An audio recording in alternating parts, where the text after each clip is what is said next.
Welcome back to bros and banter. और आज आप लोगों के लिए लेके आया मैं काफ़ी सारी बार्सिलोना से रिलेटेड अपडेट्स। और दोस्तों हम लोग बात करने वाले हैं ला मासिया के 3 ऐसे प्लेयर्स जिनको हंसी फ्लिक इस प्री सीजन में और इनफैक्ट पूरे सीजन में कहीं ना कहीं चांसेस देने वाले हैं। तो हमें भी उनको मॉनिटर करना चाहिए, पर्टिकुलरली नज़र बना के रखनी चाहिए प्री सीजन के मैचेस में और जो एशिया टूर हो रहा है उसके मैचेस में। बट उसके ऊपर डिस्कशन करने से पहले हम लोग बार्सिलोना से रिलेटेड अपडेट्स पे फटाफट से नज़र डालते हैं। पहली अपडेट आ रही है फरान टोरेस से रिलेटेड। दोस्तों आप लोगों ने एक रूमर सुना होगा कि 40 मिलियन की बिड प्रिपेयर कर रही है Aston villa for Farhan Torres. अब इसी से रिलेटेड एक अपडेट आ रही है जहां पे एस्टन विला 50 मिलियन का एक समवेयर अराउंड एक पैकेज बना के फरहान के लिए बार्सिलोना के सामने प्रेजेंट करने वाली है। अब देखो यहाँ पे क्वेश्चन उठ जा रहा है कि जहाँ पे एक तरफ मैन यूनाइटेड भाई एम्बोमो जैसे प्लेयर्स के लिए 65 मिलियन की बिड उनकी 65 मिलियन की बिड भी उनकी रिजेक्ट हो रही है।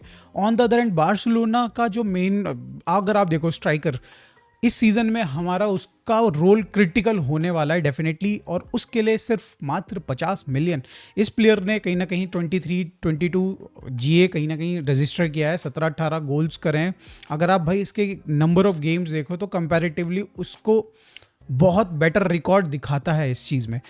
हम अगर बात करें भाई इसने टीम की कौन सी टीम्स के अगेंस्ट परफॉर्म किया, भाई रियल मैड्रिड के अगेंस्ट हैट्रिक ऑफ असिस्ट इसने दी थी, ब्रोशिया डॉर्टमुंड के अगेंस्ट 2 गोल मारे थे, और कई अच्छी टीम्स के अगेंस्ट, इंटर मिलान के अगेंस्ट भी भाई ठीक ठाक परफॉर्मेंसेज रही थी, और अपनी लीग में तो अच्छा कर ही रहा था। तो उसके बावजूद भी अगर आप 50 मिलियन की बिड लेके आ रहे हो तो I don't think so that will be more than enough.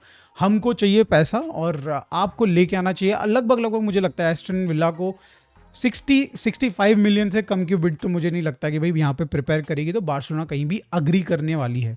हमारी भाई सबसे बड़ी प्रॉब्लम होगी कि हमारे लेवेंडोस्की को कैसे रिप्लेस किया जाए, और ऐसे में अगर आप भाई 50 मिलियन की बिड लेके आओगे तो I don't think so Barcelona sell करने वाली है इस चीज़ में। अगली अपडेट आ रही है दोस्तों मायोर्का की साइड से, जहाँ पे बार्सिलोना इंटरेस्टेड है उनके एक यंग प्लेयर में, जो कि है उनका एक स्ट्राइकर, मार्क डोमनिच करके नाम है लड़के का, और 18 साल का है, यंग है बाय द वे। एंड उनके लिए मतलब अभी ये सुनने में आ रहा है, रिपोर्ट्स ये आ रही हैं कि भाई मायोर्का का अब तक का सबसे बेस्ट प्लेयर जो कि उनकी अकेडमी से निकल के आया है वो है ये। अगर इसके एट्रीब्यूट्स, प्लेइंग एट्रीब्यूट्स की अगर बात करी जाए तो भाई फुट मतलब पेसी है, काफ़ी पेस भी काफ़ी ज़्यादा बोल रहे हैं। ड्रिबलिंग एबिलिटी है, 6 फुट की मतलब हाइट है, फ्रेम जो बॉडी फ्रेम है वो अच्छा खासा दिख रहा है, उसके बावजूद भी ड्रिबलिंग बोल रहे हैं अच्छी है, और ऑफ द बॉल भी कहीं ना कहीं हेल्प करता है। तो जैसे कि अगर आपको पता होगा कि भाई पाओ विक्टर को बार्सिलोना चाह रही है कि इस सीज़न में वो छोड़ के चले जाए, या फिर भाई मतलब चाहती नहीं है, वो खुद चाहता है, उसको टाइम नहीं मिल रहा था, तो उसको रिप्लेस करने के लिए बार्सिलोना जा रही है। एंड अगर भाई थोड़ा सा भी इस चीज़ में सच्चाई ना, तो ऐसे प्लेयर को मेरे हिसाब से भाई कहीं ना कहीं थोड़ा टाइम इस सीज़न में तो मिलने वाला है। तो होप सो भाई बार्सिलोना इसमें आगे बढ़े, और अगर सब कुछ सही लगता है, स्काउटिंग अच्छी लगती है तो साइन कर ले भाई, कोई दिक्कत नहीं यहाँ पे। और इस प्लेयर के बारे में डिस्कशन हुआ था जब पाब्लो टोरे की डिस्कशन चल रही थी, उनकी डील से रिलेटेड डिस्कशन चल रही थी मायोर्का के साथ, तब ये हमारी बार्सिलोना के क्लब ने कहीं ना कहीं इनसे थोड़ा सा डिस्कशन किया। एजेंट भी कहीं ना कहीं बार्सिलोना से रिलेशनशिप ठीक है इनके, तो अगर सब कुछ सही रहा तो भाई आ सकता है बंदा। बार्सिलोना के यंग प्लेयर्स के तो काफ़ी सारे क्लब्स भाई दीवाने हैं। अगर आप देखो तो सऊदी में पोच करके लेके जा रहे हैं हमारे ला मासिया के प्लेयर्स को। अगर आप देखें भाई आर्सेनल कसाडो के पीछे लगा हुआ था एक टाइम पे, भाई काफ़ी सारी रूमर्स या फिर अपडेट्स आ रही थी। एंड मैन सिटी से भी कहीं ना कहीं एक इंक्वायरी आई थी related to Lamine Yamal and Pedri, तो भाई हमने सबको मना कर दिया था।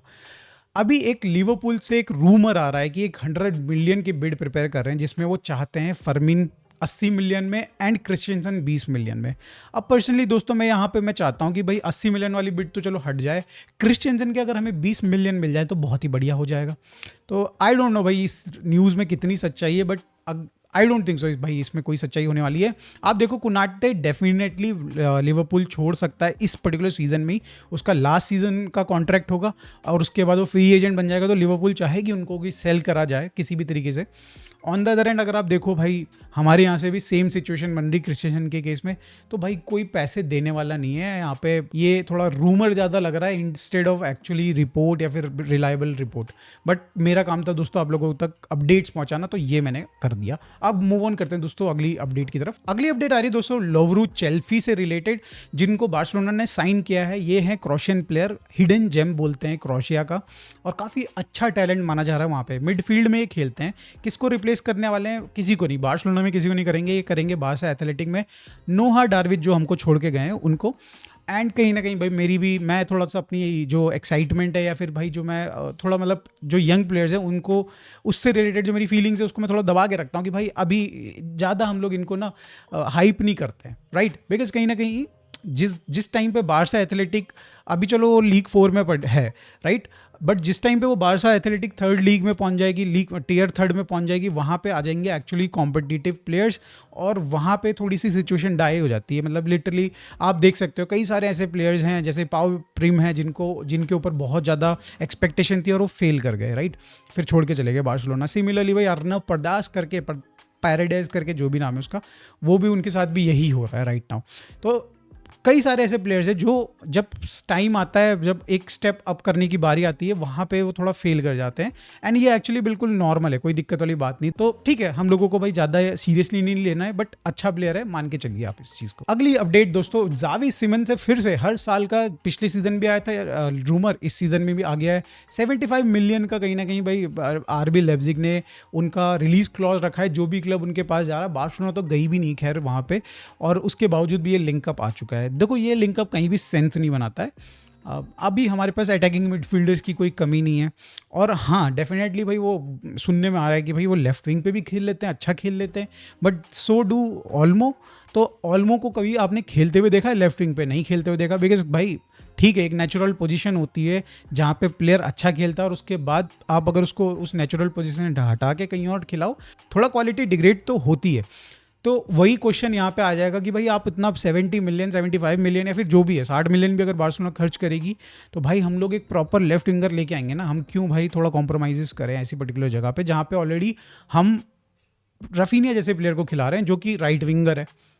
तो भाई थोड़ा सा मतलब यहाँ पे मेरे हिसाब से तो ये रूमर ही है, ये भी बस जैसे कहानी चलाई जा रही है सो दैट कि बार्सिलोना से एक लिंकअप आ जाए, कुछ पैसे वैसे एक्स्ट्रा बढ़ जाए इस तरीके से। तो हमको इस न्यूज़ को भी कहीं ना कहीं ज़्यादा भाव नहीं देना है। मगर भाव किसको देना है? 3 ऐसे बार्सिलोना के ला मासिया के प्लेयर्स हैं जिनको हमें भाव देना है दोस्तों। प्री सीजन होने वाला है स्टार्ट बार्सिलोना का, और मोस्ट प्रॉब्ली हमारा जो 20th के बाद जो भी हमारे एशियन टूर्स हैं उसमें हमको ये 3 प्लेयर्स खेलते हुए नजर आएंगे। पहले प्लेयर जान वर्जिली, दूसरे प्लेयर कहीं ना कहीं भाई आपके Geoffrey Torrent, and third player आपका ईमान कॉस्पो। तो ये 3 प्लेयर्स भाई आपको प्री सीजन के मैचेस में डेफिनेटली दिखने वाले हैं। हंसी फ्लिक काफ़ी ज़्यादा एक्साइटेड है इन 3 प्लेयर से, काफ़ी एक्सपेक्टेशंस लगा के बैठा हुआ है, और हमको भी दोस्तों थोड़ी एक्सपेक्टेशन लगा के रखनी चाहिए डेफिनेटली। शुरुआत करते हैं इयान जान वर्जिली से, राइट। तो लेफ्ट विंग में बंदा खेलता है, पेसी है, हाइट थोड़ी सी कम है मगर फाइट थोड़ी ज़्यादा है। अगर आप देखो तो थोड़ा कसाडो टाइप है, कि कसाडो और गावी टाइप का मिक्सचर है, थोड़ा ब्रेव है। तो जो टैकल्स होते हैं या फिर भाई जो ड्रिबल करने से डरता नहीं है। कई बार आपने देखा है कि भाई विंगर्स होते हैं, उनके सामने 2 डिफेंडर्स आ गए, एक डिफेंसिव मिडफील्डर आ गया, तो वो थोड़ा बॉल रोक के पीछे पास करने के बारे में ज़्यादा सोचता है कंपैरेटिवली भाई ड्रिबल करके, आउट पेस करके, आउट स्मार्ट करके बॉल आगे ले जाना। तो ये प्लेयर जो है पर्टिकुलरली थोड़ा ब्रेव है, तो ट्राई करता है कि भाई ड्रिबल करके आगे निकाल के लेके जाएं। क्रॉसेस अच्छे हैं, विजन अच्छा है, पासिंग अच्छी है। थोड़ी सी हाइट मैंने जैसे कहा वो थोड़ी छोटी है। विंगर्स के लिए भाई मेरे हिसाब से भाई हाइट काफ़ी छोटी रह गई है।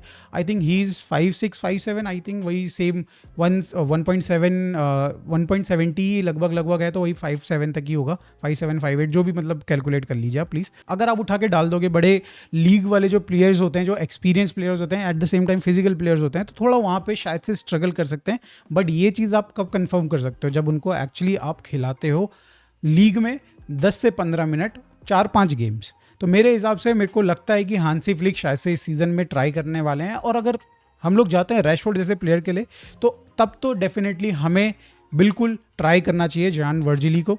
कहीं ना कहीं थोड़ा सीखेंगे भी रैशफोर्ड से, और कहीं ना कहीं थोड़ा हमको एक ऑप्शन मिल जाएगा आगे आने वाले सीज़न में। अब दोस्तों हम लोग बात कर लेते हैं जोफ्री टोरेंट की, और भाई ये one of the exciting players हैं, जो कि इन तीनों में सबसे ज़्यादा एक्साइटिंग प्लेयर्स हैं। आपने भी शायद से बहुत नाम सुना होगा। काफ़ी लंबे हैं, 6 फुट 1 इंच के बराबर है, आई थिंक 6 फुट, इधर 6 फुट और 6 फुट 1 इंच के हैं। लेफ्ट बैक खेलते हैं। अगर आप करेंटली देखें तो बॉल प्रोग्रेसर अच्छे हैं भाई, पास भी अच्छा करते हैं। एट द सेम टाइम भाई मेरे को इसके अंदर ना मतलब एक वो जो फ्रैंकी डियोंग और थोड़ा आपका सर्जियो बुस्केट वाला ना जो उनके अंदर कैरेक्टरिस्टिक है, आप बोलते हो कि भाई आर्ट ऑफ डिसेप्शन करके, राइट, फेकरी करने वाला जो होता था ना, कि जो आप सर्जियो बुस्केट को देखते थे कि शोल्डर इधर का दिखाएंगे बट जाएंगे इधर, तो और सामने से कोई आप पे अटैक कर रहा है या फिर आपसे बॉल छीनने आ रहा, तो भाई आप थोड़ा सा शोल्डर वोल्डर इधर उधर करके आप उससे फेकरी कर देते थे उनके सामने। तो इसी टाइप के मुझे प्लेयर लगता है ये बंदा, ये जो मुझे एक कैरेक्टरिस्टिक है ये मुझे ज़्यादा कंपैरेटिवली दिखी।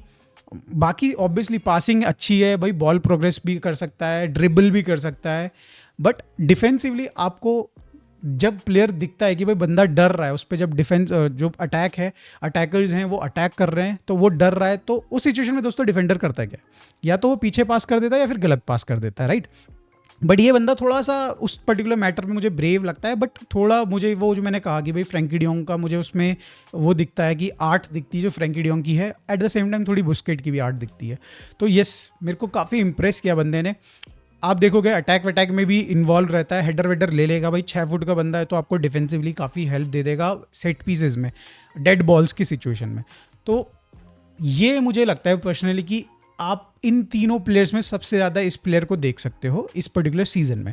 ऑन द अदर हैंड हम बात करी जाए इमाम कॉस्पोव की, भाई 6 फुट 3 इंच का वर्जिल वैन डाइक का बेटा लगता है, ये सुनने में ही आया है।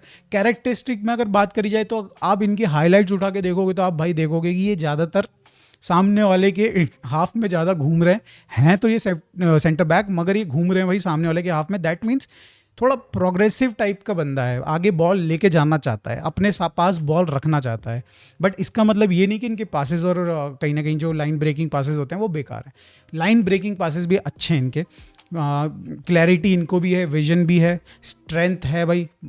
अगर आप इनकी वीडियोस उड़ा के देखोगे तो भाई बच्चे लगते हैं सब, लिटरली 6 फुट 3 इंच का बंदा अभी 18 साल का है, गलती से 1 आधा इंच और बढ़ गया तो भाई मतलब काफ़ी अच्छी बिल्ट हो जाएगी, काफ़ी अच्छा फ्रेम हो जाएगा फॉर डिफेंडर। और अगर बात करें तो भाई अटैक में भी इन्वॉल्वमेंट है, अगर आप देखो सेट पीसेस से ना हाईलाइट के अंदर ही काफ़ी सारे गोल्स मारे हैं। तो मेरे को पर्सनली लगता है कि हेडर अच्छा है, जैसे हमारी टीम में एरिक गार्सिया, क्रिश्चियनसन, ये कुछ ऐसे प्लेयर्स हैं ना जिनका भाई दिमाग बहुत तेज चलता है जब सेट पीसेस की बात आती है, और मुझे लगता है कि इसके अंदर भी थोड़े बड़े कैरेक्टरिस्टिक्स हैं। तो दोस्तों मेरी तरफ से तो आप लोगों को सजेशन होगा कि इस सीज़न में, प्री सीजन में ध्यान बना के रखिएगा, बिल्कुल ध्यान लगा के रखिएगा इन सारे प्लेयर्स पे। और अगर आप मिस भी कर देते हो भाई कोई इन्फॉर्मेशन, कोई मैच, तो मैं तो हूँ ही भाई आप लोगों को रिव्यू प्रीव्यू बताने के लिए, सब प्लेयर्स ने कैसा खेला आप लोगों को बताने के लिए। तो चैनल को सब्सक्राइब करके रख देना, वीडियोस देखते रहना, लाइक वाइक कर दो वीडियो को अगर अच्छी लग रही हो तो। मिलते हैं दोस्तों नेक्स्ट वीडियो में। Thanks for watching, bye for now, take care.